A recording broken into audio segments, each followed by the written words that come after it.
మానవ ప్రాణాలకు రక్షణగా బీఆర్ఎస్ పార్టీ ఒక బాధ్యతాయుతమైనటువంటి పాత్ర పోషించడంలో మనందరం కూడా కేసీఆర్ గారి కేటీఆర్ గారి నాయకత్వంలో వీర సైనికులుగా ధైర్యంతో ముందుకు సాగేటువంటి అవసరం ఉందని సందర్భంగా మనవి చేస్తూ మనం చూస్తున్నాం గడిచినటువంటి సంవత్సర కాలంలో కాంగ్రెస్ పార్టీ అధికారంలోకి వచ్చిన తర్వాత మరి ప్రజలు ఊహించినటువంటి ఊహలకు విరుద్ధంగా ఒక రాక్షస పాలన ఈరోజు ఈ రాష్ట్రంలో కొనసాగిస్తూ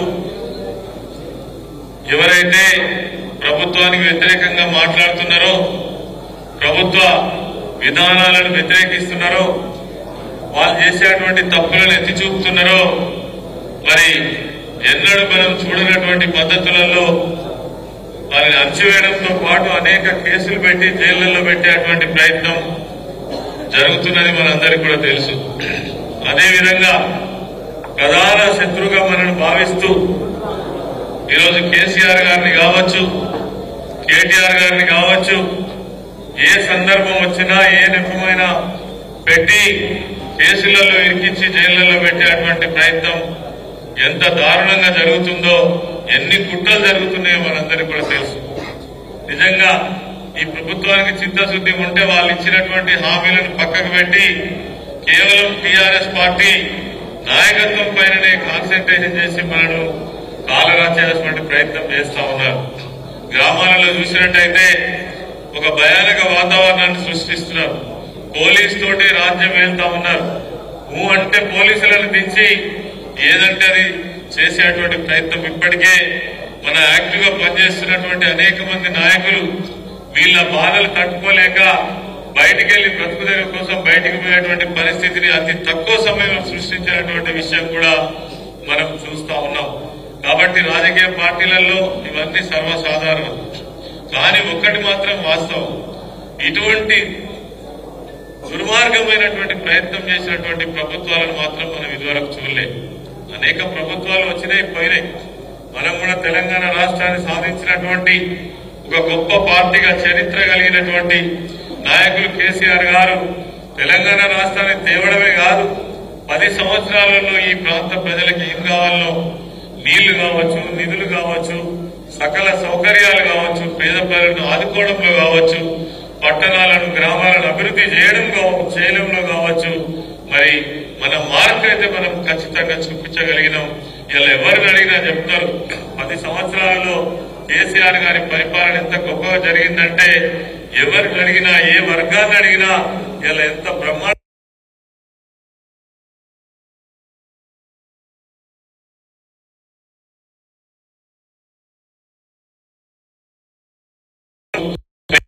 ఈరోజు ప్రజలు ఒక మోసపూరితమైనటువంటి మాటలతోటి ప్రభుత్వాన్ని నడిపిస్తున్న సంగతి మనకు తెలుసు. నేను నిన్నటికి ఇవాళ క్యాబినెట్ మీటింగ్ ఉన్నది. రైతు భరోసా కోసం మళ్ళా దరఖాస్తులు పెట్టాలన్నట.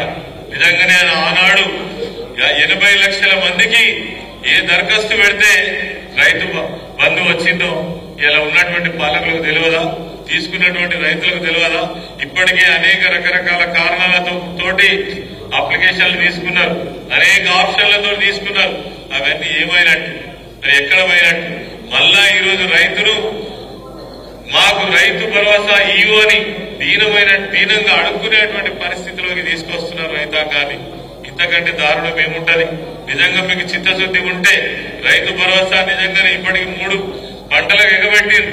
ఇంకనైనా ఇచ్చేటువంటి ఉద్దేశం ఉంటే గతంలో కేసీఆర్ గారు ఏ పద్ధతిలో అయితే ఇచ్చిందో ఆ పద్ధతిలో ఇవ్వగలిగితే నిజంగా రైతులు హర్షిస్తారు, సమాజం హర్షిస్తారు తప్ప మళ్లీ ఈరోజు దానికోసం సబ్ కమిటీ వేసి దానికి నివేదిక సమర్పించి ఇవాళ క్యాబినెట్ మీటింగ్ పెట్టి మళ్లీ మీరు దరఖాస్తులు తీసుకోవడం అనేటువంటిది ఇంతకంటే దారుణం ఇంకొకటి ఉండదు.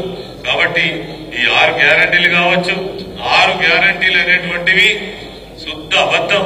ఇది ప్రజలు ఇప్పటికే మాట్లాడుకుంటున్నారు, తిట్టుకుంటున్నారు, మోసపోయినమని అనుకుంటున్నారు, దగాపడ్డం అనుకున్నారు. ఓటేసినందుకు మేము చాలా మూల్యం చెల్లించడం, తప్పు చేసినామని ఇలా మదనపడేటువంటి పరిస్థితులలో వాళ్ళు రైతులే కావచ్చు, మహిళలు కావచ్చు, నిరుద్యోగ యువకులు కావచ్చు, చదువుకునేటువంటి పిల్లలు కావచ్చు, అదే విధంగా అన్ని వర్గాల ప్రజలు కూడా ఇలా మదన పడేటువంటి పరిస్థితి ఇలా తెలంగాణ రాష్ట్రంలో ఉన్నది అంటే ఖచ్చితంగా ఈ ప్రభుత్వం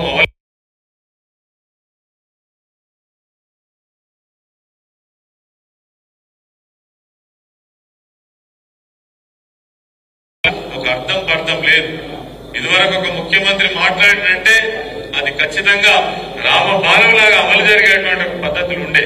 కానీ ఇలా ముఖ్యమంత్రి మాట్లాడినంటే ఆయన అవహేళన చేస్తున్నాడా, నిజంగా మాట్లాడుతున్నాడా, ప్రజలకు మేలు చేస్తానికి మాట్లాడుతున్నాడా తెలియనటువంటి పరిస్థితి. ఈ రోజు ప్రజలు మరి ఒక జోకర్ కింద చూసేటువంటి పరిస్థితి వచ్చింది ముఖ్యమంత్రి అనంటే. రాష్ట్రానికి ఒక తండ్రి పాత్ర పోషిస్తున్నటువంటి ముఖ్యమంత్రి ఒక భరోసా ఇవ్వాల్సి ఉండే, ఒక ధైర్యం ఇవ్వాల్సి ఉండే. కానీ ఆయననే ఇలా ఈ రాష్ట్రాన్ని మరి ప్రజలను కన్ఫ్యూజ్ చేసేటువంటి పద్ధతులలో పరిపాలన సాగిస్తున్నాడు. ఇది మంచిది కాదు. దీన్ని ఖచ్చితంగా ప్రజలు మనకంటే ముందు ప్రజలే చాలా తీవ్రమైన నిరాశతోటి ఉన్నారు. మరి బీఆర్ఎస్ పార్టీగా ఒక నాయకత్వంలో ఉన్నటువంటి గ్రామ కార్యకర్త కావచ్చు, మండల స్థాయి నాయకులు కావచ్చు, నియోజకవర్గ స్థాయి నాయకులు కావచ్చు, దీన్ని పార్టీ ఇచ్చినటువంటి పిలుపుని ఎప్పటికప్పుడు అందుకొని ప్రజల్లోకి మనం తీసుకుపోవడం కోసం ప్రయత్నం చేయాలి. తర్వాత ఇంకొక మీ అందరికీ ఒక విన్నపం ఏంటంటే ప్రేక్షక పాత్ర వహించకండి దయచేసి.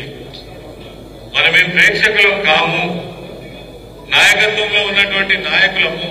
ఎక్కడికక్కడ మనం నోరు విప్పి మాట్లాడకపోతే ప్రజలకు నిజమైనటువంటి విషయాలు ఎట్లా తెలుస్తాయి? ఇంకా వాళ్ళు ప్రజలు ఆశలలో పెట్టేటువంటి ప్రయత్నమే చేస్తున్నారు.